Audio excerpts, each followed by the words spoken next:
Bueno, es una alegría ver que tanta gente se ha animado hoy para escucharnos en esta charla que vamos a tener. Creo que va a ser muy divertida y esclarecedora de lo que significan los videojuegos y de lo que significan sobre todo a nivel narrativo. Esta charla forma parte de un festival que muchos conoceréis, es el Festival Celsius 232, se celebra en Avilés, la próxima edición, si no me equivoco, será del 19 al 22 de julio y básicamente, y esto lo digo a lo mejor un poco como parte interesada, pero es el mejor festival que hay de género fantástico de España, lo siento, eso es así. Entonces nos hemos trasladado hoy a Madrid para tener esta charla que forma parte de la sección Letras y Bits. Es una sección con la que llevamos ya 3 años dentro del festival y que intenta poner de relieve que cuando estamos hablando de fantástico, o en realidad cuando estamos hablando en general de narrativa o de ficción, no tiene mucho sentido hacer compartimentos estancos, sino que videojuegos, literatura, pintura, cómic forman parte de la misma conversación, especialmente desde que vivimos en esta era digital más que nunca. Entonces, bueno, os voy a presentar a los ponentes, aunque la verdad es que no necesitan presentación. Empezando por la izquierda tenemos a Alberto Oliván. Alberto Oliván es el diseñador narrativo de Desynchronicity y bueno, es una aventura gráfica española para que los que no la conozcáis, que del estudio Fictograma, que realmente es maravillosa. Tenemos a Juan de la Torre, que hizo muchas cosas de The Guess, entre ellas el guión de The Guess, es otro juego español que se estrenó, ¿qué mes fue? En marzo, que se estrenó en marzo y es también una aventura narrativa minimalista muy interesante. Y por supuesto tenemos a Rhianna Pratchett, todos la conocéis, guionista de Tomb Raider, de Overlord y de tantos otros juegos, cómics también, y ahora va a dar el salto a series de televisión y muchísimas cosas más. Entonces, la primera pregunta que me gustaría lanzarles un poco a estos maravillosos escritores que tenemos aquí es... siendo tan buenos escritores y gustándoos tanto escribir, ¿por qué habéis elegido como vía principal, aunque hagáis más cosas, los videojuegos y no la literatura o el cómic? ¿Qué os ha llamado de los videojuegos para escribir videojuegos? I'm not getting the translation in my ear, so it looked really good, but I don't know what you said. No me está llegando la interpretación. Estoy seguro de que estaba muy bien, pero a ver. I'm going to translate you the first question, of Okay. course. First question is knowing that... Someone's running towards me. That's a whole new thing, right? Thank you. Okay. Yeah, I can hear you. Oh, this is like being a spy. Es como ser una espía esto, ¿eh? Tengo una vocecita en el oído. Que vamos a darte ya, Rhianna, porque es que si no va a ser imposible. I feel very wired up now. Ahora me siento súper conectada, cableada totalmente. La primera pregunta sería que, teniendo en cuenta que sois escritores, digamos que todos sois escritores, que os dedicáis a la palabra, a crear mundos, ¿por qué habéis elegido los videojuegos como vía principal, aunque hagáis otras cosas, y no, por ejemplo, pues la literatura o el cómic? ¿Cuál es la razón? ¿Qué es lo que os motiva de este medio?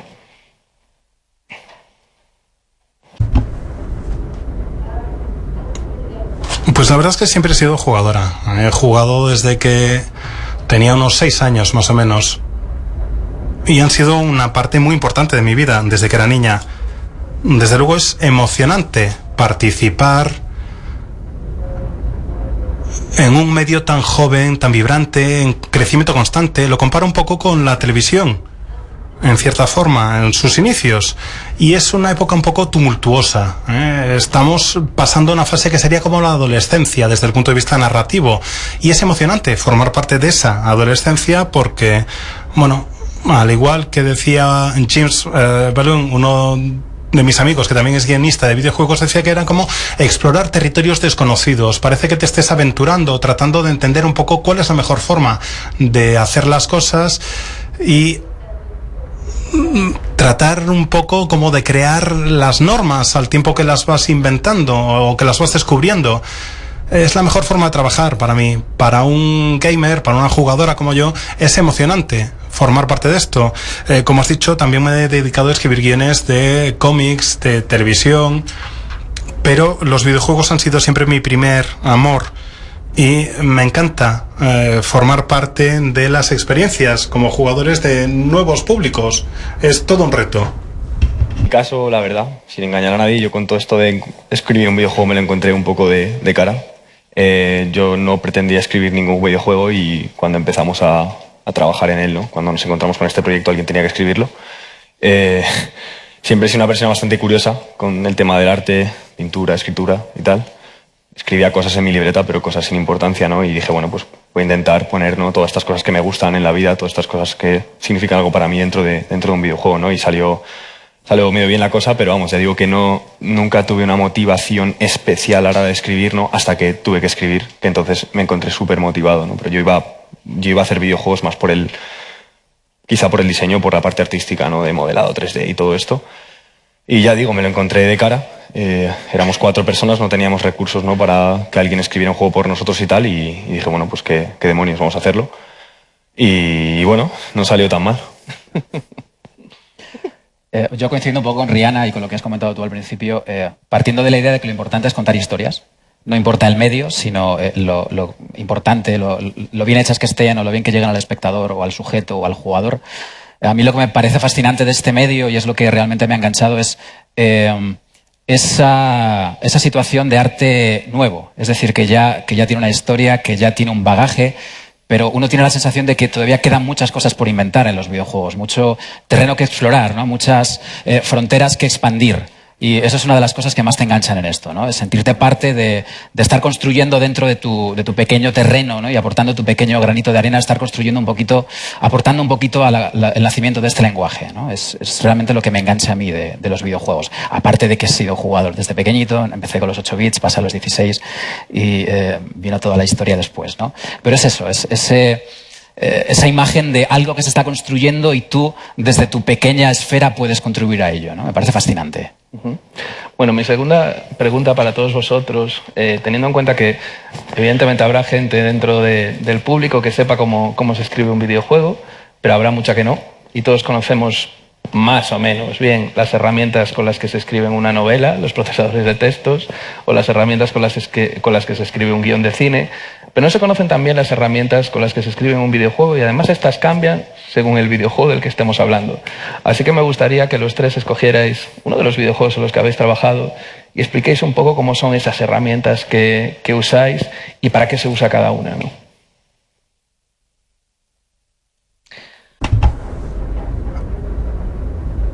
Bueno, yo creo que me voy a quedar con Overlord, porque creo que es un buen ejemplo.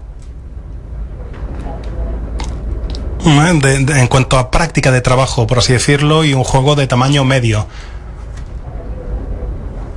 He trabajado en equipo, siempre. Y en este caso el equipo constatía de unos 25 o 30 personas, más o menos, incluyendo agentes temporales. Y trabajábamos en Países Bajos. Creo que se pusieron en contacto conmigo porque un amigo los recomendó, mi amigo Jim, al que acabo de mencionar antes. Él había trabajado con ellos antes. Le habían propuesto el proyecto de Overlord y él dijo, a mí me vas el rollo de ciencia ficción para fantasía, ¿por qué no probáis con Rihanna? Y me hicieron una prueba, efectivamente, escribí un par de escenas, algo de diálogo, y de repente di con el tono que ellos estaban buscando. Y mis primeras escenas, de hecho las primeras que escribí ya estaban incluidas en el juego, las decidieron incluirlas al final. Era darle un poco de vida desde el principio a lo que ya había ido escribiendo en las pruebas. Así que fui a visitar a la gente de Trump Studios durante una semana más o menos, me reuní, conocí el equipo, entendí un poco la mecánica y buena parte del trabajo luego lo hice a distancia. Estuve una semana con ellos, pero luego utilicé ISOQ para desarrollar el juego. Hablaba con los diseñadores de cada nivel, cada día, para saber exactamente qué es lo que necesitaba, y lo hacía desde mi casa, y lo hacía desde el punto de vista, bueno, pues de apoyo a la jugabilidad. Si había alguna dificultad, si había algún rival final, si había algún jefe, algún boss al final de la pantalla, o sea, al final del nivel, cómo podía incluirlo en la narrativa. Era una experiencia muy de cooperación, dar vida a cada uno de los niveles por separado.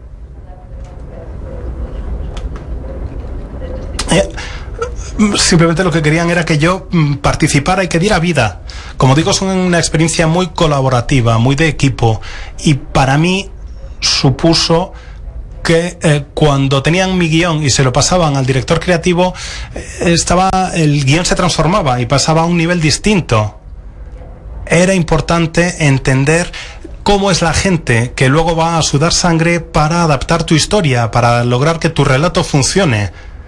Y eso lo hice con los diseñadores de cada nivel, como os decía. Además, pude trabajar también en el cast y en el reparto de voces para el doblaje, y eso es muy bueno para los guionistas, que somos unos obsesos del control. Nos encanta tenerlo todo perfectamente dominado y poder estar presente en el proceso de selección de dobladores fue increíble. Pude ser directora también de doblaje en mi primer juego y lo mantuve en el segundo. Fue muy divertido y no muchas veces te dan esa oportunidad.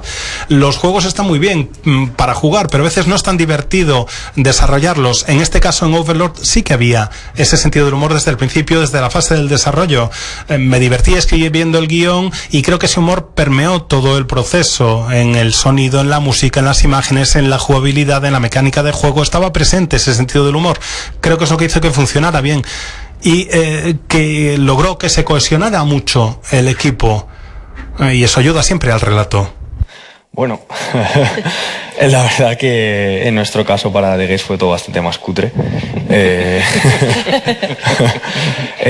Bueno, todo empezó, ¿no?, con un poco la idea de que éramos un equipo de 4 personas y teníamos una limitación clara técnicamente, ¿no?, que no podíamos hacer un juego con muchísimas opciones, muchísimos mundos y demás. Entonces todo empezó a partir de ahí, ¿no?, en hacer un juego en una habitación y las herramientas que usamos para escribirlo realmente son cuadernos. O sea, tengo como 3 o 4 cuadernos con hojas escritas totalmente inconexas, y luego realmente donde escribíamos el guión del juego eran documentos que van apareciendo, que recoges por la habitación, ¿no?, que son realmente texturas. Entonces el juego está escrito en texturas en Photoshop. O sea, que es muy, muy raro y muy cutre. Pero no, o sea, ya te digo, nosotros teníamos una formación bastante limitada en cuanto a guión y demás, entonces íbamos un poco sobreponiéndonos a los problemas que podíamos encontrar. Y pese a que teníamos escritos, o escribía yo en la libreta un poco pues los personajes, ¿no?, el diseño de personajes, o hace esto por lo que sea, tal, o incluso las cartas, ¿no?, que encuentra el personaje, luego realmente donde se escribía y se pasaba limpio y todo era directamente en Photoshop, porque era lo que el personaje iba a recoger. Luego también todo esto iba evolucionando bastante, ¿no?, porque aparte de poder escribir el juego era parte del equipo de diseño. Y bueno, todo iba evolucionando bastante a medida que íbamos haciendo el juego, ¿no? Cambiábamos el diseño por la narrativa y a veces cambiábamos la narrativa porque eso nos ocurría un puzzle molón. Entonces, bueno, bastante intangible, ¿no?, esa manera de trabajar, supongo. Yo, hablando un poco más en abstracto de herramientas, creo que no existen herramientas. O sea, no existe una herramienta estándar para trabajar en diseño narrativo, ¿no?, sino que al final acabas adoptando la herramienta que necesita tu equipo de desarrollo, el objetivo de tu juego, la amplitud del juego y, sobre todo, qué papel tiene la narrativa dentro del juego, ¿no?, que también es importante. O sea, primero tienes que saber cuál es tu papel dentro del equipo de desarrollo, porque hay juegos en donde la narrativa es esencial y crea las mecánicas y crea la experiencia de juego.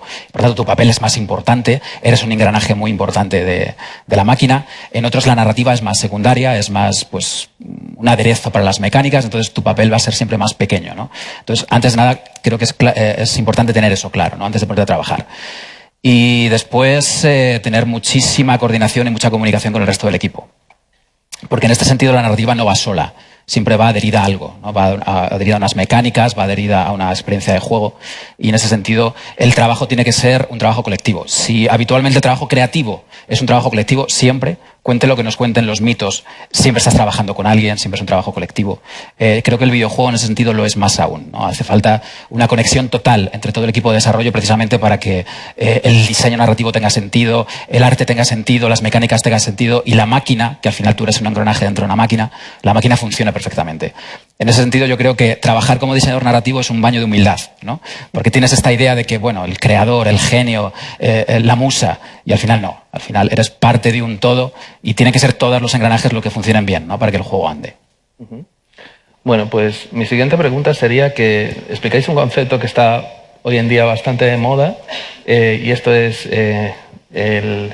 dicho en inglés, environmental storytelling, es decir, la narrativa un poco invisible.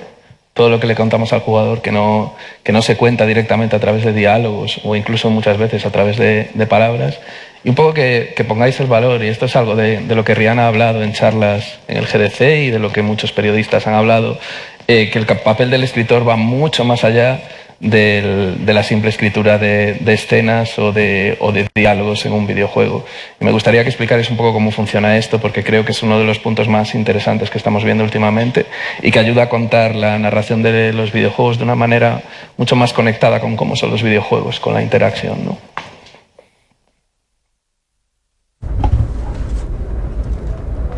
Bueno, uno de los problemas que creo que tiene la industria con la narrativa, con el guión en el pasado, era, vale, guionistas, palabras, ya está. Simplemente diálogos y ya está. Y dejamos espacio para el diálogo aquí y ya está. Pero bueno, simplemente es eso lo que tiene que hacer, ¿eh? Ponen unas cuantas palabrejas y punto. Pero lo que hace en realidad un guionista en videojuegos no es solo escribir los diálogos, ni mucho menos. Es ese trabajo invisible al que aludías, Ángel. Es crear mundos, básicamente, lo que haces con los guiones. Tratar de comprender por qué existe el mundo en el que se desarrolla la acción, por qué los jugadores se mueven como se mueven. Cuando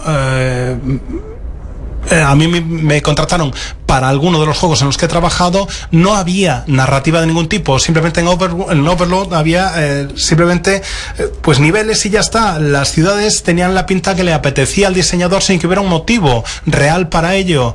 No había ningún motivo de narrativa para ir cambiando de mundos oscuros a mundos más claros, ciudades más tristes a otro tipo. No había ningún tipo de arco que uniese todo.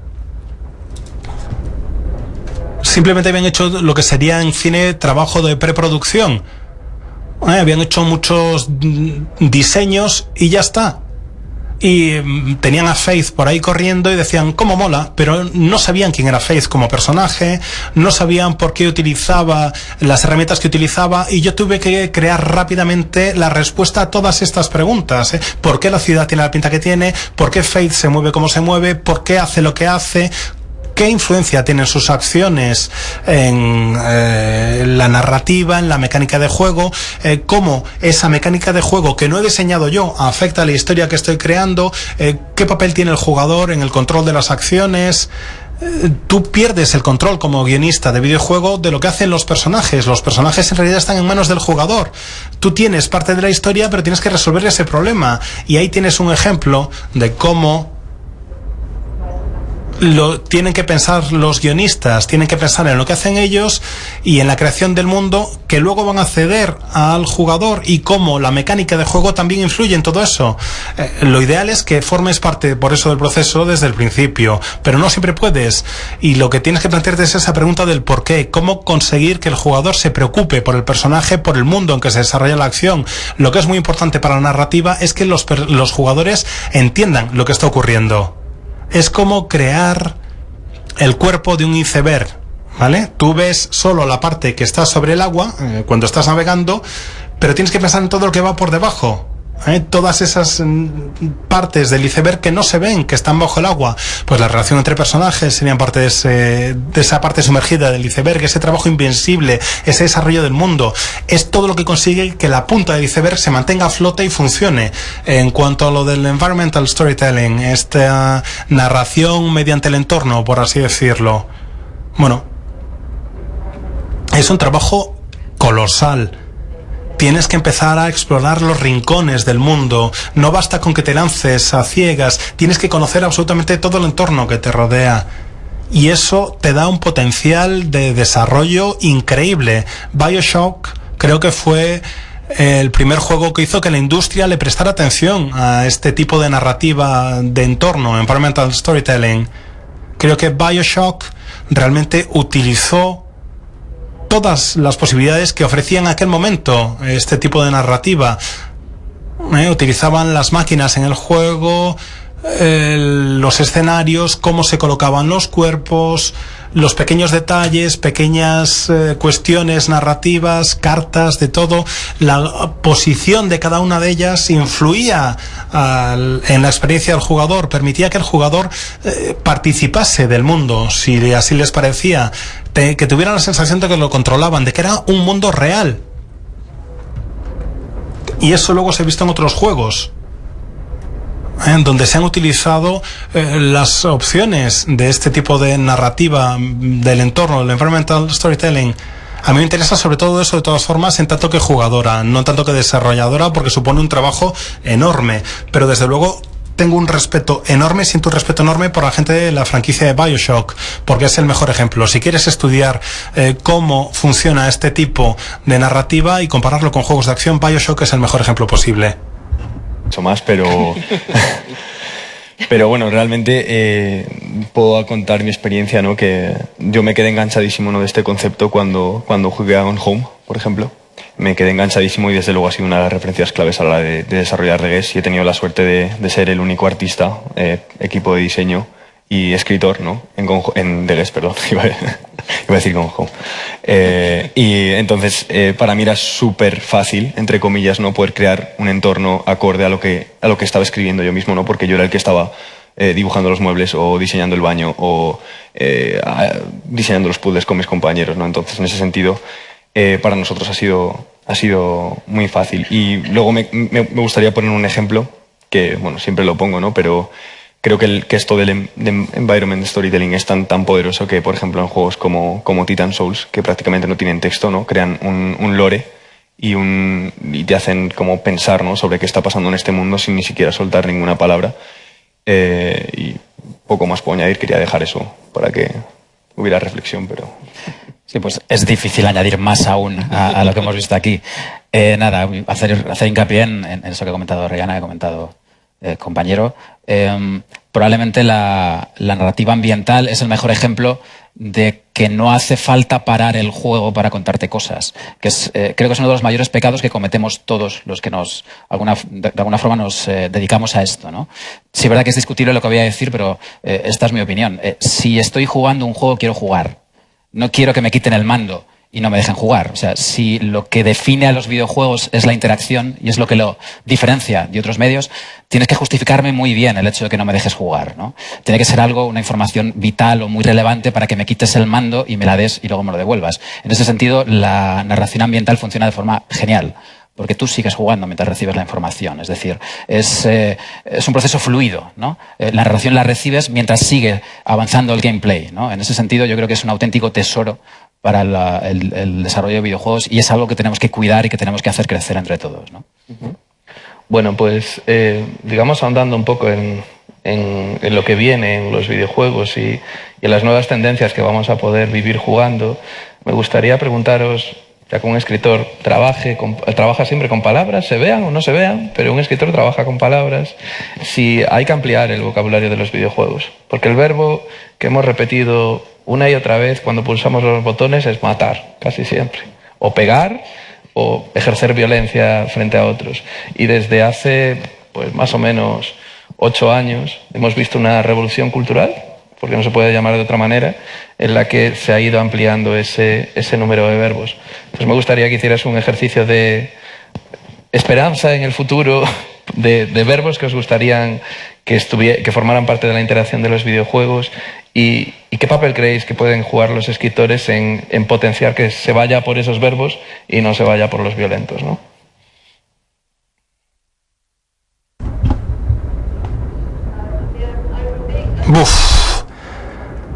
A ver, lo de encontrar nuevos verbos me mola. Soy muy fan. Pero no me lo he planteado tanto. Porque no sé si será tanto competencia del guionista. Creo que es más bien una cuestión vinculada con la mecánica del juego. Cuando entré en la industria, quería ver cómo crecía. Me gusta lo de la creación de mundos, sobre todo, que no solo tengas que disparar a todo lo que te encuentras, y eso es parte de lo que hago en mi trabajo, crear mundos donde no solo tengas que ir pegando tiros. Me gusta darle a los jugadores la posibilidad de explorar. Quiero que el jugador tenga la posibilidad de decidir, que haya la posibilidad de que haya exploración, de que haya acción, de que puedas ir creciendo. Creo que hay grandes ejemplos de juegos con poco contenido de violencia, pero que la violencia que aparece es un catalizador de la historia, que solo tienes que luchar en momentos en que es imprescindible. Y hay un momento en que la violencia, de hecho, llega a ser el catalizador para dejar las armas. Faith, el personaje protagonista de Overlord, el que yo escribí, llega un momento en el que se encuentra en esa situación, en que una situación de violencia actúa como catalizadora para que ella deje las armas. Cambia la mecánica en que se mueve por el mundo. Hay incluso un momento en el que empieza a hacer parkour, si quiere, el jugador. Da una dimensión nueva.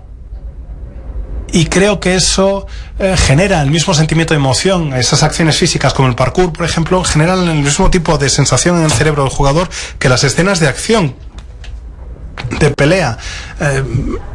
Creo que lo que tenemos que hacer es limitarnos. Creo que todo funciona. Si pensamos en incluir nuevas mecánicas de juego, incluir nuevos verbos es un elemento clave. Pero no lo sé, creo que me estoy liando en la respuesta. Es que no sé, verbos que poder incluir. Creo que de repente alguien nos va a sorprender con algo. No sé, que haya un verbo como pintar o dibujar o fotografiar que cobre realmente una gran importancia en la mecánica de desarrollo del juego, que vaya más allá de simplemente pelear. Me acuerdo de los juegos como Vital Frame, donde tenías que sacar una foto al fantasma, y aquello me sorprendió en su momento, me dio una sensación de vulnerabilidad del personaje, porque lo único que tienes es una cámara y tienes que dejar que el fantasma se acerque, y eso es lo último que quieres hacer. Tus instintos como jugador te piden que le pegues al fantasma, y en realidad tienes que dejar que esa amenaza se acerque y le saques una foto.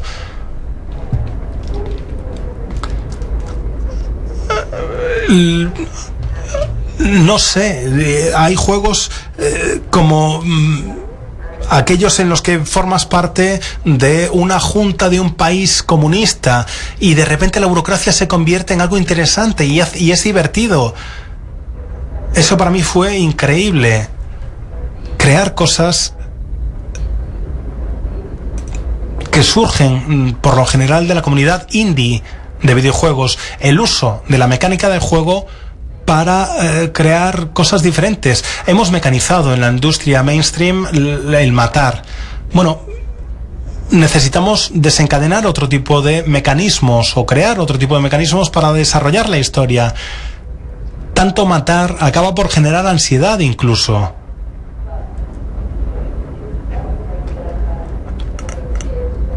Hay juegos que han sido muy inteligentes en su forma de incluir esos nuevos verbos,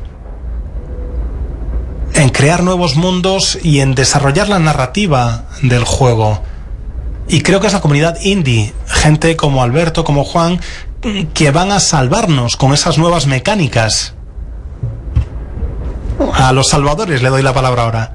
Iba a decir, ¿no?, que creo que realmente el desarrollador de videojuegos independiente hoy en día tiene como un cierto deber, ¿no?, para mí personalmente, ¿no?, de mantener esta cultura, ¿no?, esta nueva como intelectualidad que está creciendo en los videojuegos, ¿no?, y seguir hablando de temas que realmente importan. Nosotros desde Tingotan, por ejemplo, pese a que The Guest es un juego bastante humilde, ¿no?, y muy de ciencia ficción y tal, a lo mejor no aportaba demasiado, ¿no? Con siguientes pruebas que hemos hecho hemos intentado hablar del ser humano, ¿no?, y de por qué es malo, o del amor incluso, y creo que es nuestro deber que el siguiente juego que hagamos intentemos hablar de algo que nos preocupa realmente, porque creo que hay mucha gente que tiene el ojo puesto en nosotros, bueno, no en nosotros, pero en los juegos que hacemos, ¿no?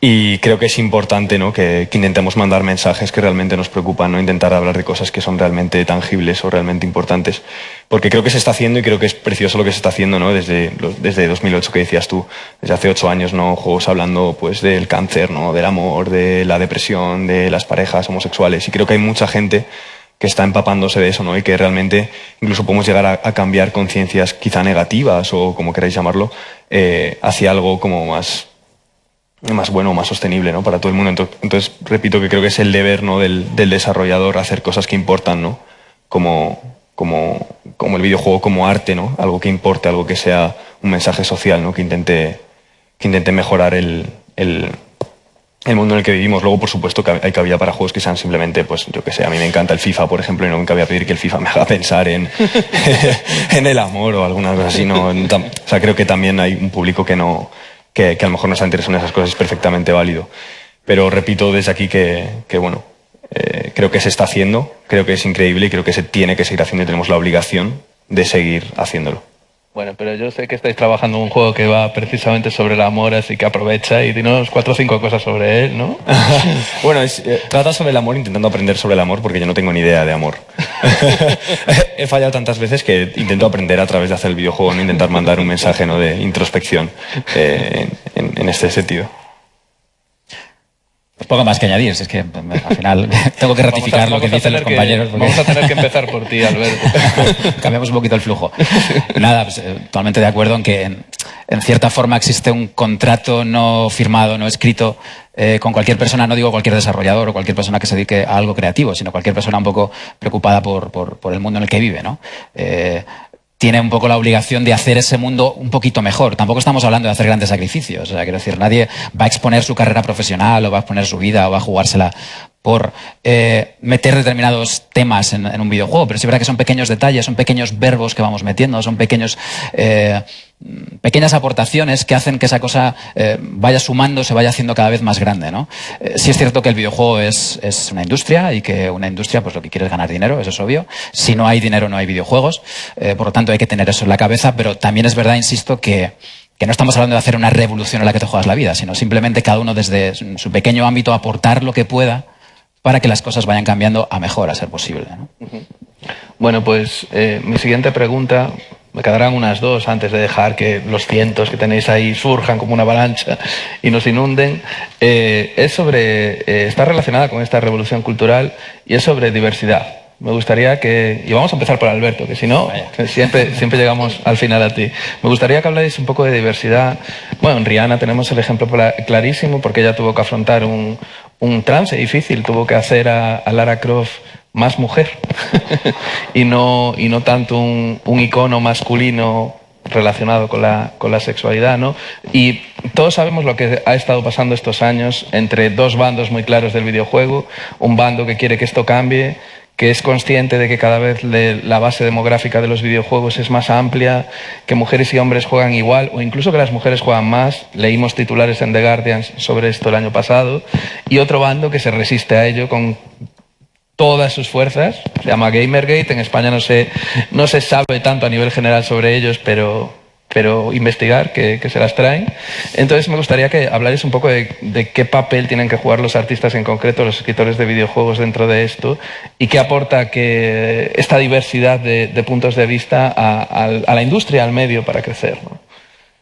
Para empezar, yo creo que ese debate es fantástico, es maravilloso. O sea, a pesar de que a veces se sale del tiesto y sobre todo determinadas posturas de determinado frente son terribles, el simple hecho de que esté el debate ahí ya, de que eso esté en la calle, de que eso se esté viviendo, me parece una noticia fantástica, porque eso significa que las cosas están cambiando. Y no solo en el videojuego, es que yo creo que es una corriente cultural en todo Occidente, ¿no? Y creo que es muy bueno, ¿no? Que esa discusión esté en la calle, que las opiniones estén enfrentadas, significa que ya hay 2 opiniones y, en mi opinión, valga la redundancia, es que esto es imparable. Quiero decir, la otra visión simplemente está protegiéndose o acaparándose, pero al final yo creo que es innegable que el ritmo de los tiempos va a hacer que la cosa cambie de forma absolutamente innegable, ¿no? La responsabilidad por parte de los desarrolladores, porque hemos hablado antes, ¿no? Si quieres hacer de este mundo algo un poquito mejor, estás obligado precisamente a cambiar esa visión, ¿no? Esa visión monopolística que llevamos recibiendo desde hace siglos de la narración liderada por el hombre blanco heterosexual y dar otros puntos de vista que existen, que están ahí y que tenemos que respetar y que son enriquecedores. Quiero decir que al final estamos obligados, en cierta forma, a apoyar ese cambio, porque además es un cambio que va a suceder. Yo estoy convencido que no sé si será dentro de 5 años o 50 años, pero esto va a cambiar de forma definitiva, porque ya está ahí, la ola ya ha empezado, ¿no?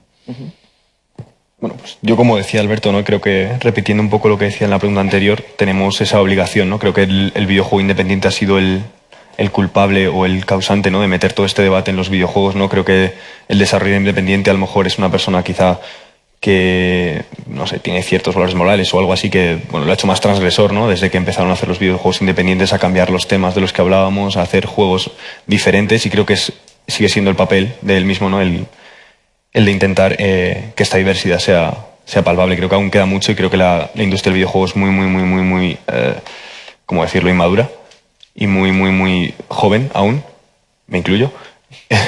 Pero creo que es nuestro papel, ¿no? Y La verdad es que no sé, quizá no soy tan optimista como Alberto.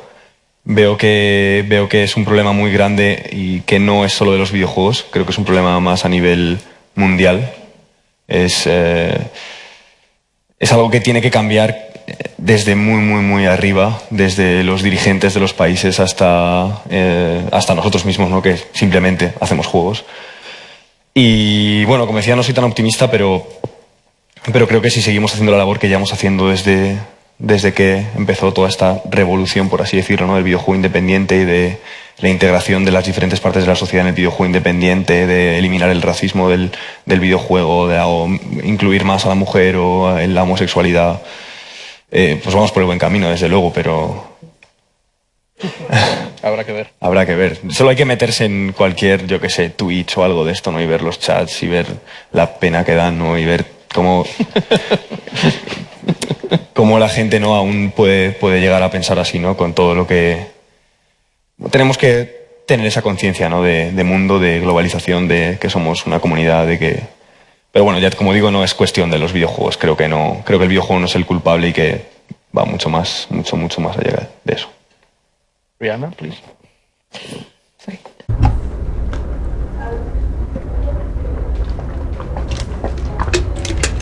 Sí, me parece que es un tema muy importante.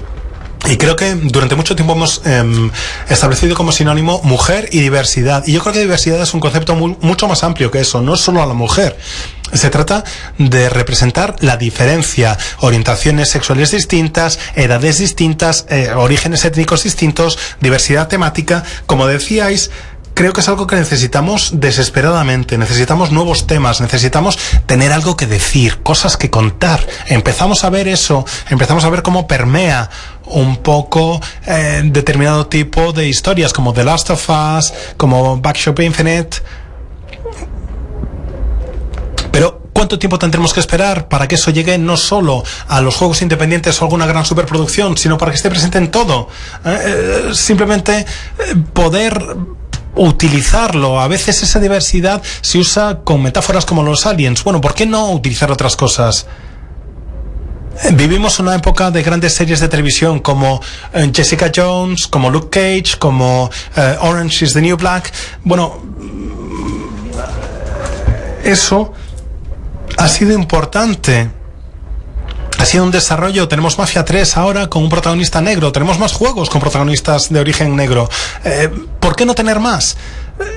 Cuando yo entré en la industria, hace unos 18 años, Soulman, Gentleman era el juego que estaba de moda y fue de los primeros a incluir un poquito de diversidad. Creo que también en el GTA V empieza a haber más diversidad, pero todavía necesitamos más, necesitamos darnos cuenta que el concepto de diversidad no se limita únicamente al concepto de la mujer, que haya más cosas. Además de ver a Lara, pues me gusta ver a Ana, un personaje de Overwatch, que es un personaje que ya tiene una cierta edad, una francotiradora con canas, que mola. Ahora con la televisión nos está marcando parte del camino. Cadenas como Netflix o Amazon están empezando a tratar la diversidad y siguen los ejes que os he ido marcando hasta ahora, pero hemos tardado mucho. Hemos tardado mucho en que eso gotee y llegue a los videojuegos, que vaya permeando, como digo, llegue a los videojuegos. Creo que es importante hacer ese trabajo. Recuerdo que cuando era niña yo crecí rodeada por Ellen Ripley y Sarah Connor, y para mí era muy importante tener ese tipo de referentes femeninos. Quería crear juegos en los que hubiera personajes femeninos que se parecieran o que tuvieran el peso que habían tenido para mí Ripley y Sarah Connor. Creo que eso suponía una de las grandes motivaciones para mí a la hora de entrar en la industria. Okay, last question, I promise is the last one. It's about transmedia and cross-media. What do we have to say? La pregunta sería si creéis que el videojuego está siendo responsable un poco de esta popularidad que está viviendo el término, de que las obras tienen que contarse por más de una vía, que tienen que contarse de varias maneras. Y segundo, ¿hasta qué punto creéis que es un efecto del marketing o una necesidad artística real. O sea, si realmente los artistas están tomando en serio esta vía y, caso de que se la estén tomando en serio, ¿qué aporta? Que no aporte una narrativa en un único medio, ¿no? Y ya por empezar por todo el mundo, pues empezamos por Juan esta vez. Venga, Juan. Joder. La verdad es que el transmedia es un tema que se me escapa mucho. La verdad hay que decir que no soy muy fan.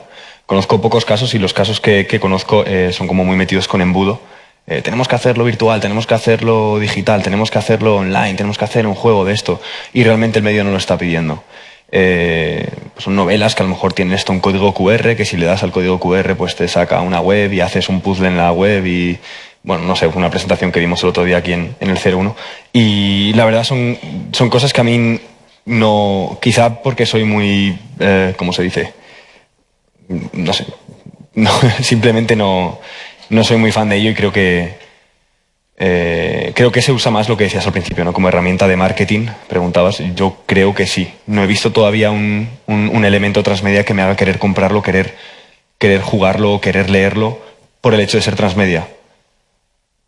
Eso es lo poco que puedo opinar sobre la transmedia. Sí, yo coincido un poco también con tu punto de vista en el sentido de que sobre el papel es algo muy atrayente, ¿vale? El poder usar determinados medios, determinadas formas diferentes de expresión para contar una misma historia o crear un mismo mundo.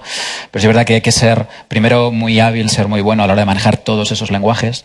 Segundo, tienes que estar dirigido a un público que maneje todos esos lenguajes, ¿vale? Y que no se pierda a la hora de leer un cómic y luego jugar un juego y luego ver una película y luego... Es decir, al final son targets que a veces son un poco nicho y es difícil que estén todos en los mismos sitios, ¿no? Entonces, ya te digo que sobre el papel es algo bastante atrayente, pero creo que luego en la práctica, salvo algunos casos, no suelen funcionar del todo bien. Por lo menos no conozco casos directos que funcionen de forma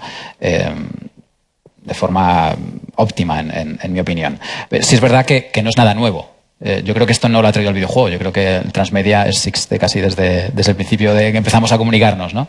Te cuento algo, pero también te lo escribo y también te lo cuento de otra forma, ¿no? Me viene a la cabeza ahora mismo los álbumes de cromos que teníamos de pequeñitos, ¿no? Ves Star Wars y luego te comprabas los cromos y te enterabas de parte de la historia y luego comprabas el cassette donde había canciones y te explicaban parte de la película. Es decir, es algo que se ha usado siempre y que, insisto, sobre el papel me parece muy atrayente, pero luego en práctica es un tema muy delicado.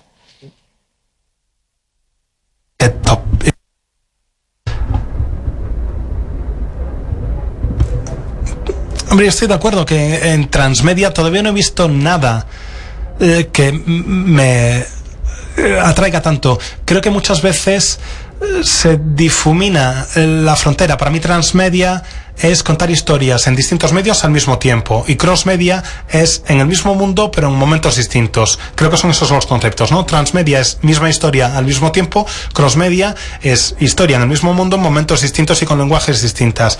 Bueno, yo creo que son conceptos que pueden ser a lo mejor más atractivos para las generaciones más jóvenes. Para los críos de hoy en día que empiezan a desarrollar conocimientos y alfabetización en distintos lenguajes, creo que el crossmedia puede ser muy interesante, pero necesitas crear un mundo muy correcto. En el caso de Tomb Raider, hicimos crossmedia con los cómics y los utilizamos para dar una sensación de que el mundo existía y que había acción entre el primer juego y el segundo juego. Hubo 18 números de cómic que colmaban el tiempo que pasaba entre el final del primer juego y el principio del segundo, que contaban la historia. De hecho, entre el final del primero y el principio del segundo juego. Y me encantó. Como guionista de cómic fue una experiencia catártica, porque me permitió incluir todo lo que no podía meter en el juego, todo lo que tuve que cortar, lo pude luego incluir con un formato distinto, darle una segunda vida, por así decirlo. Por eso me ha gustado mucho el trabajar como guionista. Pude hacer que Lara Croft se vistiera de Elizabeth Bennet y que luchara contra alguien en el metro de Londres. Eso lo pude hacer en el cómic y hubiera sido imposible en el videojuego. Fue muy divertido poder hacerlo, como digo, muy catártico. También hubo una novela, hay una peli, en fin, todos añaden elementos y creo que hay cierto interés pero me parece que lo que funciona mejor, por lo menos de momento, son videojuegos y cómics. La interacción entre los dos creo que es bastante positiva. Me interesa ver qué es lo que ocurre con la película también de Assassin's Creed, porque a lo mejor eso hace que cambien las tornas y que cambien las cosas en las adaptaciones cinematográficas de videojuegos. Espero que Tomb Raider, la adaptación cinematográfica que se está haciendo, pues se aproveche del tirón de Assassin's Creed. Pero creo que lo importante es lo que han dicho aquí, ser un buen guionista y saber crear los mundos. Y me quitáis un poco de trabajo. Así que, quien quiera. ¿Hay micrófono para el público?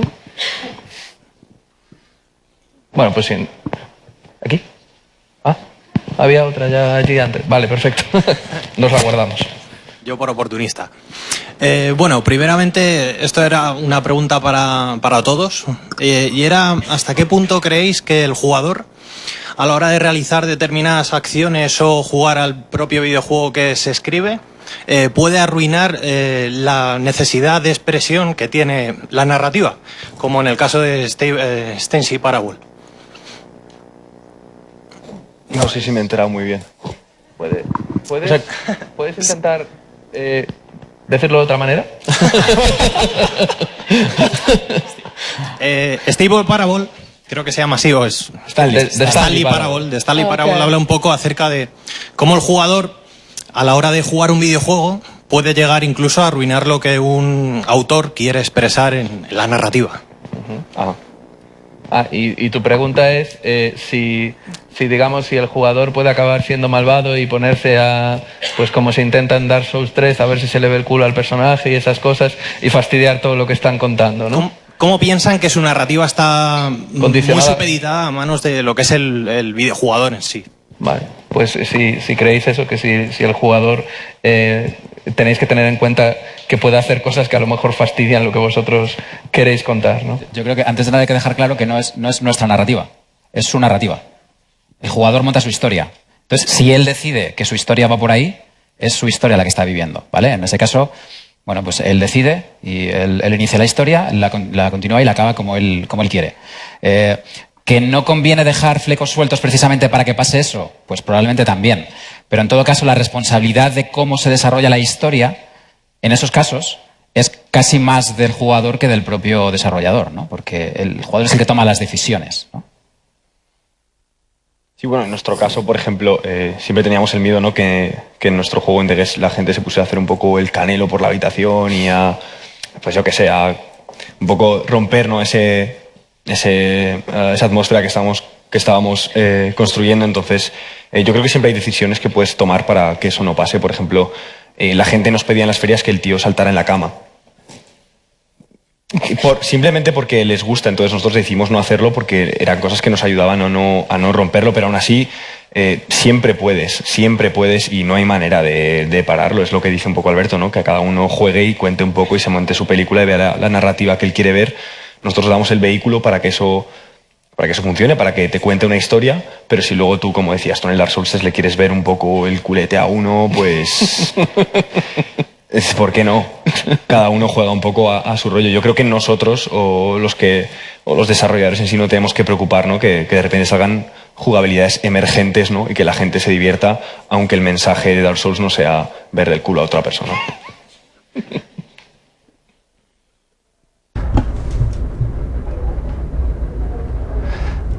Estoy de acuerdo en que es la historia del jugador, por lo menos en parte. El jugador o la jugadora son quien tienen el papel más importante, ¿eh? Tienes que tenerlo en cuenta. Pero cuando hablamos de que la historia más importante es la que ocurre en la cabeza del jugador, pues sí, pero es mucho más complejo que todo eso. Parece que lo que hagan los desarrolladores no tiene importancia, y no es verdad. Tiene un poco que ver quizás con esa pregunta que decías tú antes de la narrativa ambiental, el permitir que el jugador cree la historia en su cabeza. Es algo que no sale en el vacío. La historia que el jugador vive, la experiencia que vive, viene marcada por el mundo en el que esa historia se desarrolla. Está influida por la música, por el diseño de los niveles, por elementos artísticos.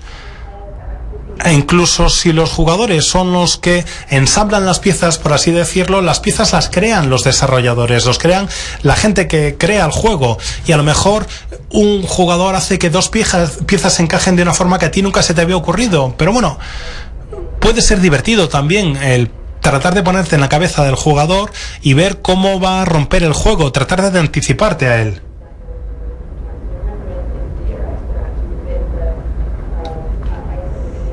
La verdad es que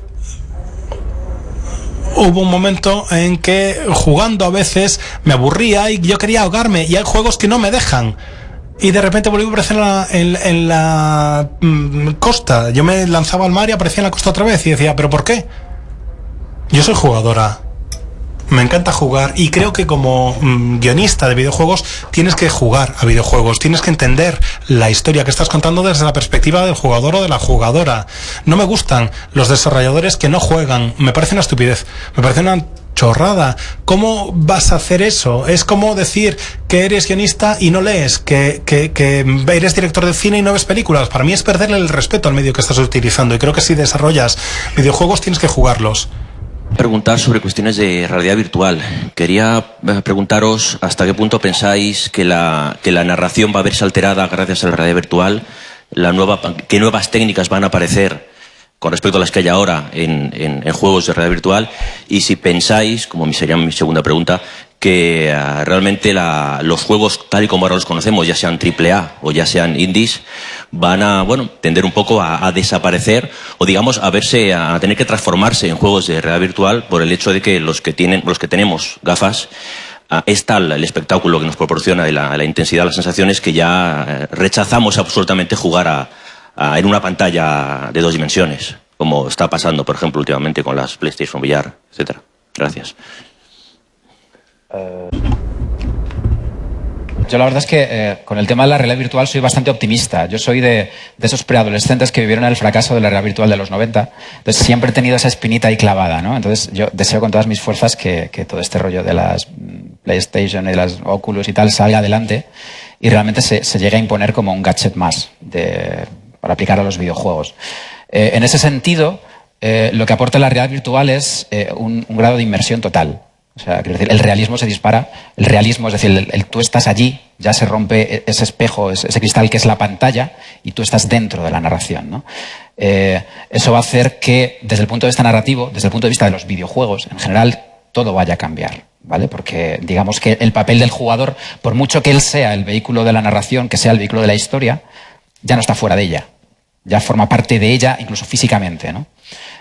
Yo creo que la narrativa y los videojuegos, en ese sentido, para adaptarse a esa nueva realidad, a ese nuevo entorno, lo que deberían hacer es precisamente adelantar por ahí, por el tema de la realidad, de que sean más creíbles, ¿no? Es decir, si tú estás en un entorno 3D, rodeado de un mundo que crees que está existiendo, ese mundo tiene que vivir, tiene que respirar.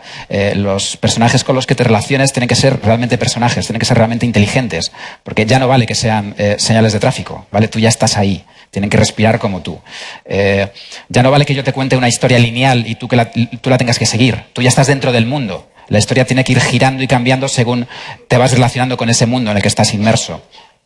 Por tanto, yo creo que los dos avances que necesitaría la narrativa dentro de la realidad virtual sería eso. Un avance en inteligencia artificial, es decir, hacer que todo piense por sí mismo y reaccione a todo lo que hagas dentro, y un avance en las narrativas emergentes. Es decir, yo no te estoy contando mi historia, tú te estás creando tu historia a través de cómo te relacionas con ese mundo que he creado yo. Bueno, en mi caso creo que todas estas narrativas realmente están apareciendo, pero tampoco por culpa de la realidad virtual. O sea, creo que todos estos mundos más vivos, con más opciones, con más decisiones y tal, no sé si tiene mucho que ver, en mi punto de vista, con la realidad virtual. Creo que el videojuego está evolucionando por ese sentido, pero la realidad virtual siempre se está metiendo, se está juntando con ello. Y luego decías lo de que crees que los juegos, que si creemos que los juegos independientes o AAA van a desaparecer como tal en favor de juegos de realidad virtual, yo creo que jamás. Creo que hay juegos y diseños de juego que no se pueden contar con realidad virtual y que no funcionarían. Creo que si tuviera que jugar a Super Mario 64 con realidad virtual moriría. Y creo que Super Mario debe seguir existiendo porque a mí me gusta mucho. Entonces creo que no, creo que pueden convivir Y creo que seguirán existiendo juegos independientes normales, plataformas, 2D, juegos de ajedrez, juegos que no necesitan la realidad virtual. Entonces creo que como tal y como está planteado ahora mismo es un accesorio muy valioso, muy guay, pero creo que en ningún caso le va a quitar el mando, por así decirlo, ¿no?, al videojuego tradicional. Estoy de acuerdo. Creo que hay mucho potencial, pero no creo que eso implique que vayan a sustituirse los videojuegos tradicionales. Hay juegos en los que no quieres ese tipo de inmersión. Tienes el Fatal Frame, por ejemplo. Me cuesta jugar a Fatal Frame y tengo la pantalla a unos metros de distancia. Imagínate si estoy metida totalmente. No, ni de broma. Creo que necesitamos aprender, enseñarnos a nosotros mismos técnicas de narrativa distintas. Creo que los videojuegos deben tomar el timón de la realidad virtual porque entendemos qué es lo que piensa el jugador, entendemos el tipo de experiencia que busca, y eso hace que seamos las personas idóneas para desarrollar realidad virtual, pero necesitamos aprender nuevas técnicas. Hace poco leí acerca de realidad virtual y cómo podíamos aprender de la experiencia de los magos. Los magos son muy buenos a la hora de lograr que el público preste atención solo a los elementos que le interesan.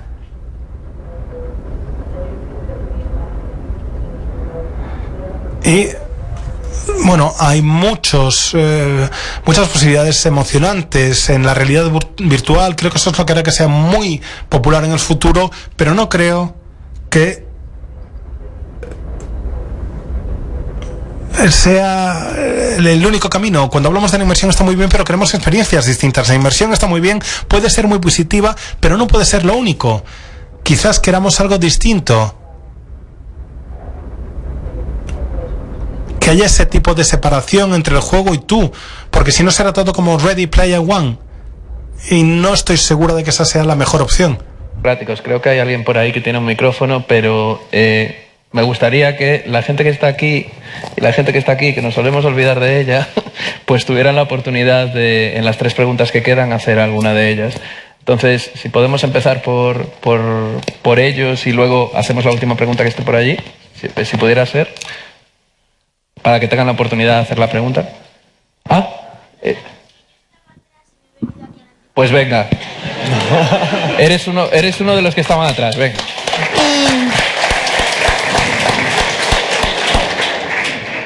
Que yo quería preguntar que yo soy muy fan de los videojuegos. Muchas veces veo vídeos de juegos de miedo que el paisaje da mucho terror y a veces no, pero lo que realmente me da el terror en esos juegos es que la historia que le da un sentido como a esos lugares que ha habido un asesinato o espíritus. Si veo una casa oscura de noche no me da miedo, pero si me cuenta la historia que ha habido un asesinato o terror o muerte, si le da una historia empiezo a tener miedo. Si habéis trabajado en alguna vez en un juego de miedo, ¿qué opináis de eso? Que la historia le da un sentido más terrorífico a algunas cosas que sin esa historia no son tan terroríficas. Bueno, pues... Hola.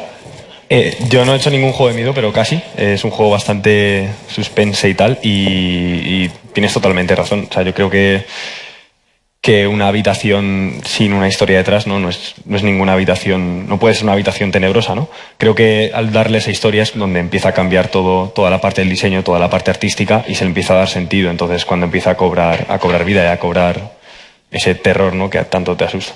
No sé. Es que no sé muy bien cuál era la pregunta, entonces.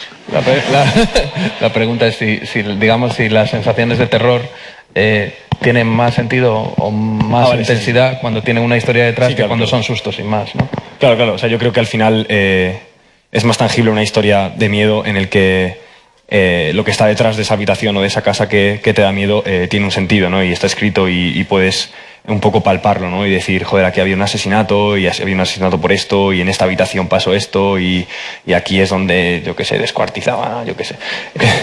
Entonces, sí, totalmente, desde luego una historia bien construida, pero ya no solo en terror, en cualquier cosa, si tiene un buen desarrollo detrás, luego a la hora de desarrollarlo es más fácil porque sabes qué piezas tienes, ¿no? Y puedes construir algo mucho más sólido y tangible para cualquier tipo de género, ya no solo el terror. Claro, además que tú fíjate que a ti lo que te da miedo de una habitación oscura no es que esté oscura. Lo que te da miedo es lo que te imaginas que puede haber en esa habitación. Es decir, que habrá aquí que no estoy viendo nada. Entonces, si alguien te ha contado ya previamente lo que puede haber en esa habitación o te lo ha sugerido, el miedo es mucho mayor. Entonces, por eso funciona así. Lo que pasa es que yo también te recomendaría igual que dejaras los juegos de miedo para un poquito más adelante.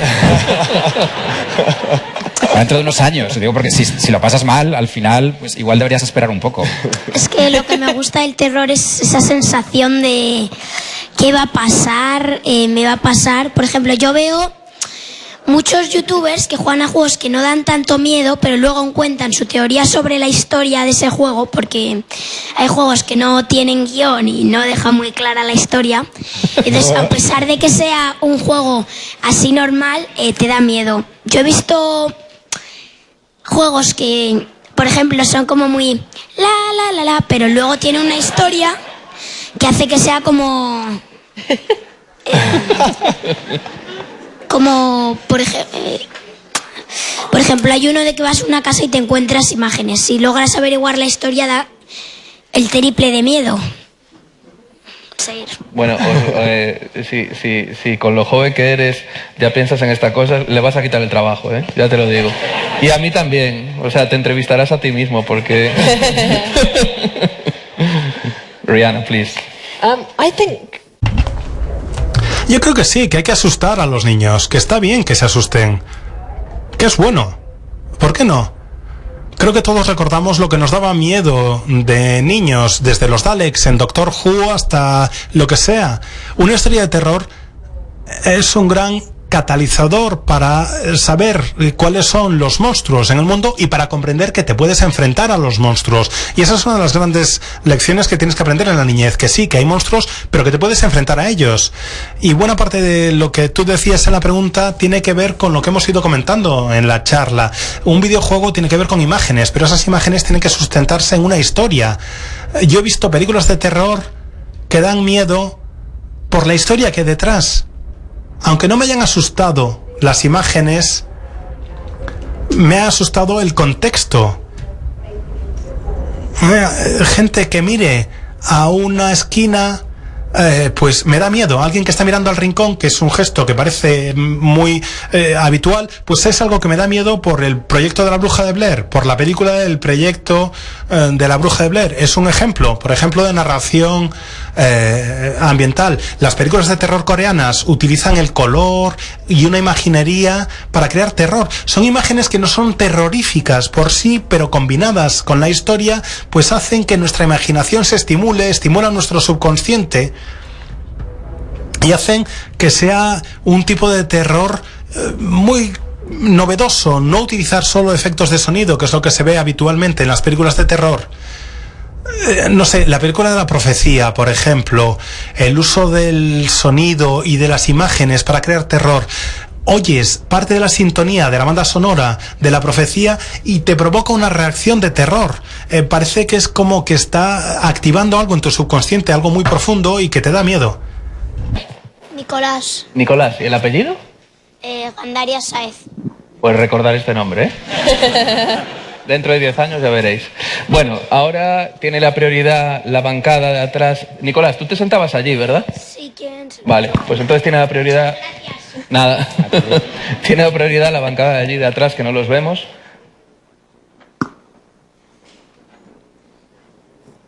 ¿Hay alguien que quiera hacer una pregunta allí?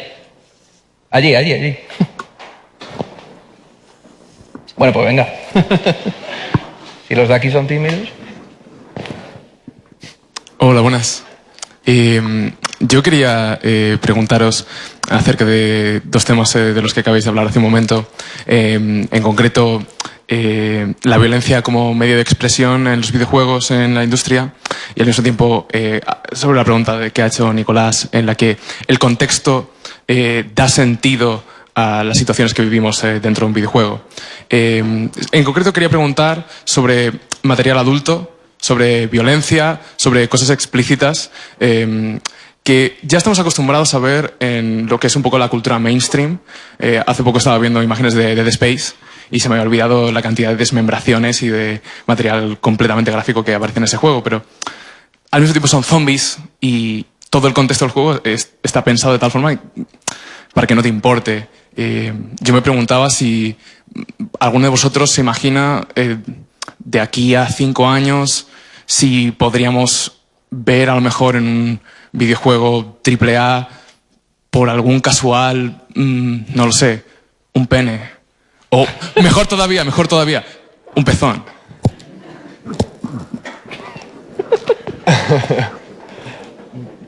Yes, you understand well. Oh, yeah. No, I know. Ya, sí. Más penes en juegos, que cuenten conmigo. Estoy totalmente a favor. No, supongo que tendrá que ver sobre todo con cuestiones de censura, especialmente en Estados Unidos. Estados Unidos siempre han sido muy sensibles en temas de sexo y no tanto en temas de violencia. Y eso siempre me ha parecido un poco raro. Sobre todo si lo comparamos con la situación en Europa, donde somos, yo diría que más relajados en cuanto a todas estas cuestiones. No lo sé, ha habido juegos que han abordado cuestiones de sexo, escenas de sexo. Con frecuencia quedan un poco raro, ¿eh? Por ejemplo, Fahrenheit.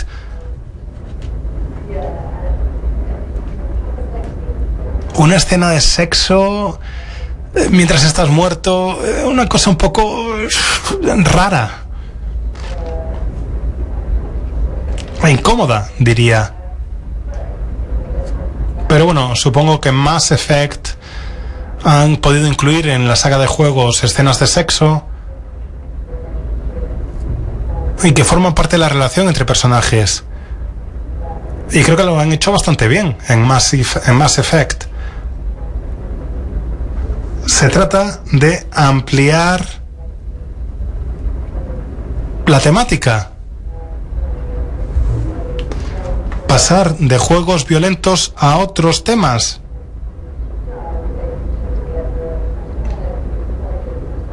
Por lo general son los que suelen tener más presencia, más marketing, más dinero.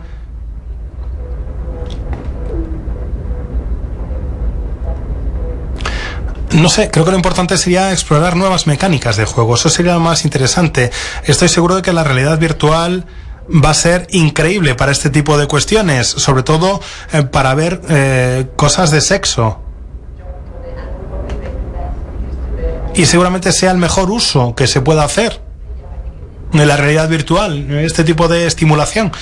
Pero necesitamos hacer más cosas, necesitamos ser mejores, pensar en más grande, necesitamos crecer y tener algo que contar, desde luego. Si el videojuego en algún momento quiere llegar a ser algo más adulto de lo que es ahora, tiene que haber cosas explícitas, casi seguro. Penes también. Y penes también. Creo que tanto otras artes como por ejemplo el cine, ¿no?, se han quitado ese telón y creo que pueden salir cosas muy humanas y muy buenas de cosas así, ¿no? Antes hablábamos de que el videojuego tiene que ser un vehículo social para mejorar el mundo en el que vivimos y creo que parte de ese mensaje no tiene que pasar por representar la sociedad en los casos que se necesite, tal y como es, ¿no? Creo que no debemos quitar tanto masacres que pueden estar pasando en este mismo momento como sexo o como pezones o cosas así porque nos dé un poco de vergüencita. Creo que no hay cabida para eso, ¿no? Creo que el videojuego necesita ser explícito si el videojuego lo requiere y necesita haber masacres si el videojuego realmente lo requiere, o pezones o lo que tenga que haber.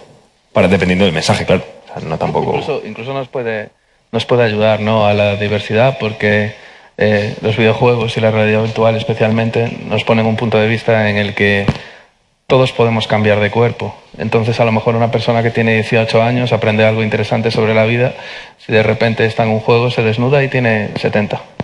Eso puede pasar, ¿no? Y lo podemos hacer en los videojuegos y no en una película.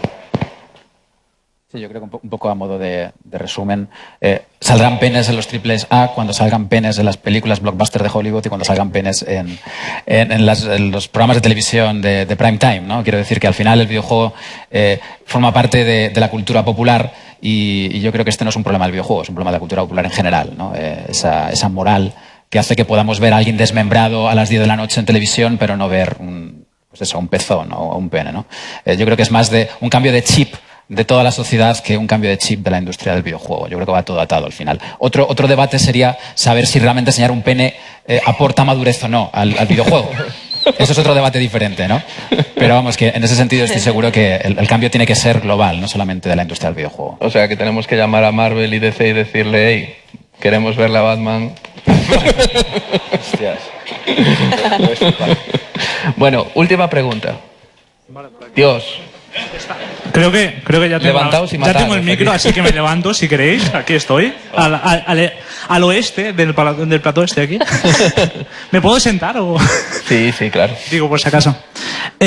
Mi pregunta es a los tres realmente, e incluso también al narrador, o sea, al presentador del plató, si acaso tiene algún detalle más que añadir. Sobre todo mi pregunta viene orientada al tema de qué haríais con la narrativa de relleno que se crea en algunos videojuegos que tienen un mundo muy extenso. Pongo el caso, por ejemplo, del Fallout o del Skyrim, por ejemplo, del Elder of Scrolls, creo que era el nombre completo. Y el caso, por ejemplo, de los guardias que les preguntabas y te decían, yo antes era aventurero y me dispararon en la rodilla, desde entonces no lo puedo ser. Y cosas semejantes durante X veces para que dejes de preguntar. Esa narrativa, digamos, de relleno, ¿cómo lidiáis con ella cuando hay un mundo tan extenso y que preguntarle 5 veces al mismo guardia quizá equivale a repetir el texto 5 o 6 o 10 veces? No sé si tenéis alguna forma de lidiar contra ella, ¿se os ocurre alguna forma de esquivarla? Quitar al guardia. ¿Quitar personajes? Bueno, o sea, en mi caso creo que nunca he lidiado con tener que poner guardias en ningún juego, pero nunca he lidiado con una narrativa tan sumamente grande y no creo que lo vaya a hacer nunca, pero yo la pregunta que me haría es si necesita estar ese guardia ahí, necesita hablar conmigo, o sea, ¿realmente me va a aportar algo o puedo quitar su conversación y que simplemente no me habla o me haga así con el escudo o algo así, ¿no? Yo creo que al final la reducción de las mecánicas o de la narrativa a lo que realmente necesitamos es la clave para eso, ¿no? Si hay un guardia que no me deja pasar, pues que simplemente me empuje con el escudo y no me tenga que decir ninguna chorrada que realmente no me va a interesar y me lo va a decir 5 veces. Mi acercamiento a tener que hacer un juego como ese sería intentar ver qué necesito, ¿no? Y así pues ni el escritor tiene que escribir tanto, ni yo tengo que programar tanto, ni tengo que hacer tantas animaciones, ni... Al final me estoy ahorrando trabajo para algo que por lo visto yo no he jugado a esos juegos, pero por lo visto a ti y supongo que a más usuarios les molesta, ¿no? Una cosa sería saber si realmente es de relleno o no. Quiero decir, si te da una información, no te digo relevante o importante, sino simplemente interesante, para conocer el mundo, para conocer el ámbito donde te estás moviendo, para conocer, yo qué sé, cómo son los guardias, cómo funcionan. Desde luego, la palabra relleno ya está diciendo corta, ¿vale? Otra cosa es esta narrativa multinivel que hace que, bueno, los jugadores que simplemente quieran dar tiros puedan dar tiros, los jugadores que tengan más curiosidad por conocer el mundo puedan preguntar por otras cosas y los jugadores que realmente quieren saber cómo es el mundo hasta el último detalle puedan seguir preguntando cosas, ¿no? Habría que saber qué función tiene ese guardia y qué información está dando, ¿no? En todo caso, igual preguntar 5 veces al guardia sabiendo que te va a repetir lo mismo también es una forma de arruinarte a ti mismo la experiencia, ¿no?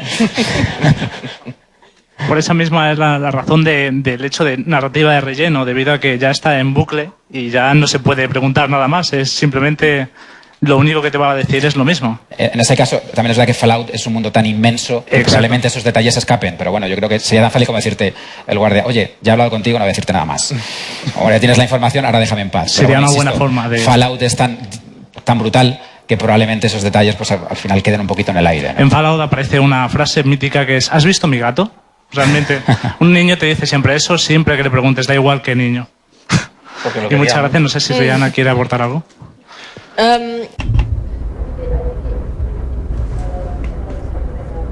A ver, que un guardia repita 5 veces la línea de diálogo es un fallo en cuanto a programación desde mi punto de vista. Lo ideal sería tener un gran equipo de guionistas que respondan por los distintos personajes y asegurarse de que haya un flujo natural en la conversación. que haya un crecimiento y decrecimiento natural en el diálogo. No tiene por qué ser la misma línea de diálogo, simplemente puedes decir, ya basta de preguntas, no tengo tiempo para ti, o no puedo hablar ahora, ¿sabes? Son 3 líneas distintas de diálogo que dan el mismo mensaje, que te traten como un ser humano y que te dejen claro que les estás molestando. Creo que eso es cometido de los guionistas, que entiendan este tipo de retos y saber que los personajes con los que más interactúan los jugadores, pues tienen que tener una forma de comportarse. Tú sabes que un jugador, por ejemplo, va a llegar a hablar con un comerciante 20 veces.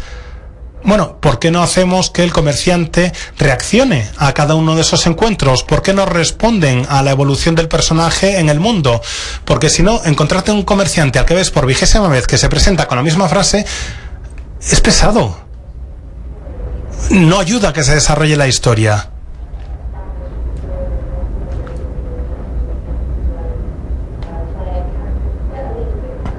Necesitamos que haya un poco de interacción. En los RPGs, en los juegos de rol, a veces te encuentras con esa situación un poco repetitiva, otras veces no.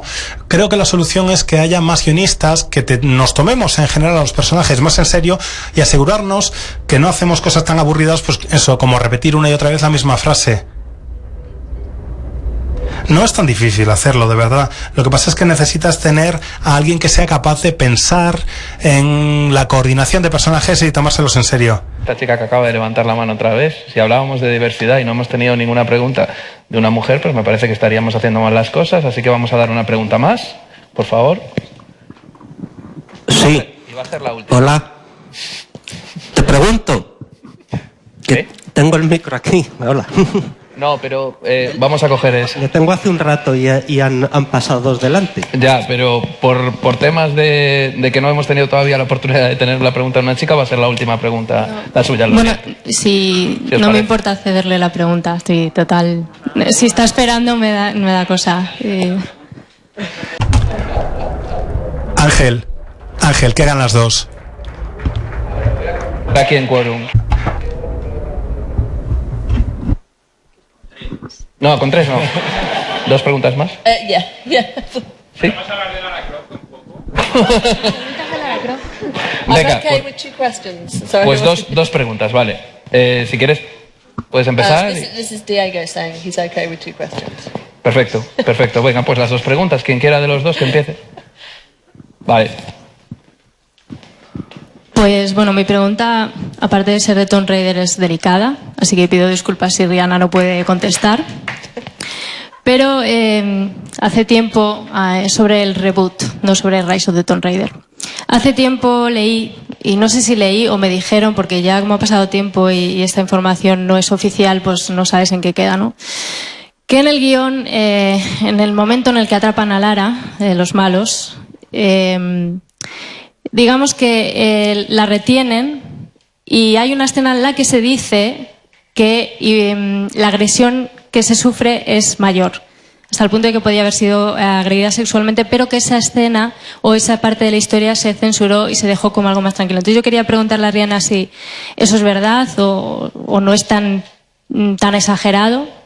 Y luego, aparte, como además antes he hablado del tema un poco de qué fácil es ver en los videojuegos, pues volar cabezas, pues también ya os pido también a vosotros, o sea, esto ya para los 3, si creéis que hay censura en los videojuegos, lo que es más allá de volar cabezas, o sea, que realmente fuera parte de los indies, ¿no? Y luego, pues, el cómo veis vosotros lo de los indies, el abrir esas puertas. Gracias.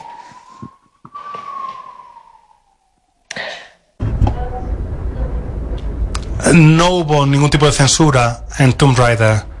Lo que viste en el juego era lo que habíamos previsto para el juego. Hubo una mala interpretación, se dijeron cosas que no eran así y se sacaron de quicio por parte de la prensa. La prensa hizo que adquiriese una dimensión enorme. Lo que viste se basaba en o lo que dijeron, mejor dicho, se basaba en unas imágenes de un tráiler y de parte de una entrevista que se malinterpretó. Y de verdad que no hemos cambiado nada. Pero una vez que me anunciaron como guionista, pude explicar cuál era el contenido de la escena, darle el contexto. En realidad lo que importaba era la reacción de Lara no tanto las acciones de los malos, y hablar desde una perspectiva bastante madura, que me pareció bastante importante, pero no hubo ningún tipo de censura, eso desde luego.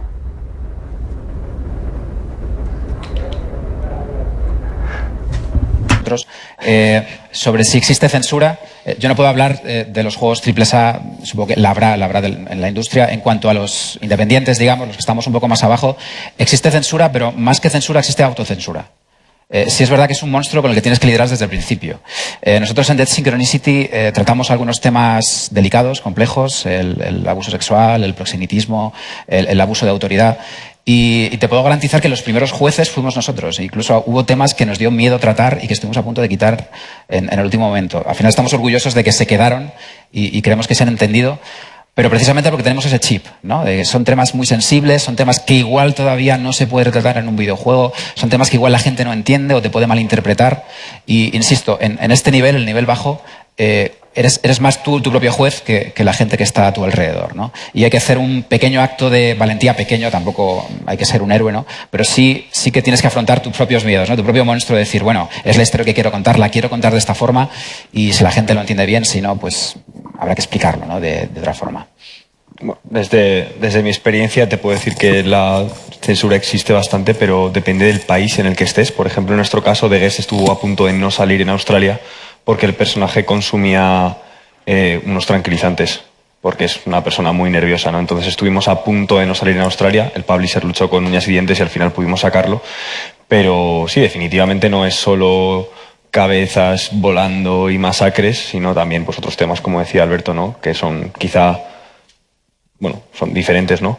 Y bueno, también luego recuerdo el ejemplo de Hotline Miami, que creo que no llegó a salir en Australia directamente, porque era un juego muy, muy violento. Y bueno, era un juego independiente al fin y al cabo, ¿no? Y recuerdo que, bueno, el creador dijo por Twitter algo así, que si alguien viviera en Australia y se lo quería bajar, que le pasaba el link para que se lo bajara, para que alguien lo pudiera jugar. Entonces, bueno, pues sí, la censura está ahí, y aparte de la autocensura, ¿no? También la censura de algunos países que tienen temas más restrictivos, ¿no? El otro día, por ejemplo, hablaba con un chico que tiene un publishing en China, y en China el juego de Milestone Studios, se llama Ziggurat, no podían ni poner vampiros, no podían poner calaveras, la sangre tenía que ser verde, porque en China no son dogmas culturales que no puedes cambiar. Entonces tu juego tiene que cambiar para pasar por ahí. Entonces la censura sigue siendo bastante grande, pero por un motivo cultural casi, no por nada más. El caballero que tenía la pregunta... Ah, se ha ido. Bueno. Perfecto. Pues la última pregunta es para ti. Hola, pues yo tenía la siguiente pregunta. Antes han estado hablando un poco de narrativa. ¿Creen que es mejor atar todos los cabos de una narración o dejar algo a la imaginación de cada jugador? Gracias. Bueno, empiezo yo. Para mí esto es una cosa muy, muy personal, y a mí me gusta que no me cuenten las cosas, porque me gusta imaginarlas. Entonces, siempre que he podido escribir cualquier cosa me ha gustado dejar flecos sueltos, pero creo que es algo muy personal. No sé si hay un dogma escrito sobre esto, yo no lo he leído. En mi caso sí, me gusta que no todo se me cuente y que yo pueda interpretar, y lo que decía antes Alberto, ¿no? De crear mi narrativa sobre lo que estoy jugando. De hecho, en el caso de The Guest hemos recibido alguna crítica, ¿no? en las Steam Reviews, que dicen la historia al final era un poco vaga porque no me he enterado, porque quién soy, esto dónde estoy y tal. En nuestro caso lo hicimos a propósito porque bueno, fue una decisión que tomamos, ¿no? Y queríamos hacerlo así. Luego sí es verdad que luego hablando con algún compañero del estudio, ¿no? Sí que tenemos las disputas. Joder, pues en Solo Dios Perdona no me enteré de nada. Pues joder, a mí me mola mucho. Eso al final es muy personal. Ya te digo, en mi caso, yo prefiero los flecos sueltos y interpretar el contenido por mi cuenta. Coincido que es algo totalmente... no es lo personal, sino que hay historias que precisan de un detalle, de una coma y de un punto, y hay historias que necesitan de una mayor apertura, ¿no? En la interpretación. Entonces depende un poco del contexto, un poco del autor, un poco de la historia que quieras contar. Pasa en el videojuego, pasa en el cine, pasa en la literatura. Puede haber un final abierto, un final más cerrado. Pueden decirte en qué trabaja el protagonista, te lo puedes imaginar tú. Al final es un poco a demanda, tanto del equipo de desarrollo como del tipo de público al que quieran llegar.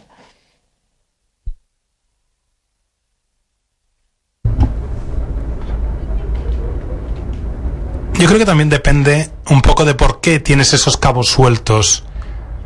En el caso de la franquicia de Tomb Raider, estos cabos sueltos pues son un poco pistas que te hacen pensar en que hay algo más, a lo mejor algo que queremos explorar en los cómics, algo que queremos incluir en la siguiente entrega.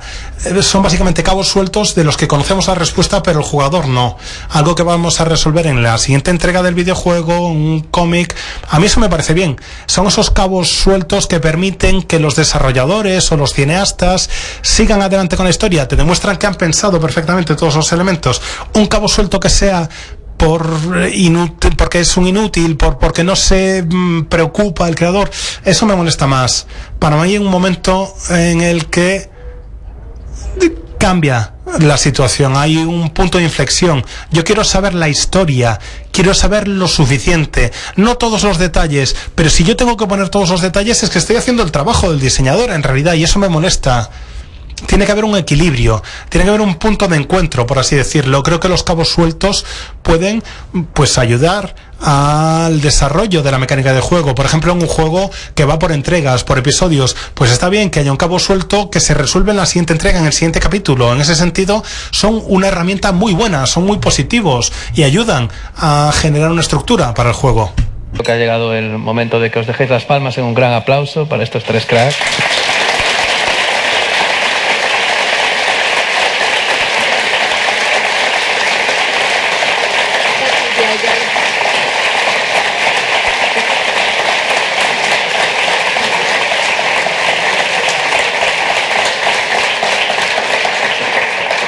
Y nada, yo me lo he pasado muy bien, no sé si vosotros queréis decir algo más, pero aquí lo dejamos.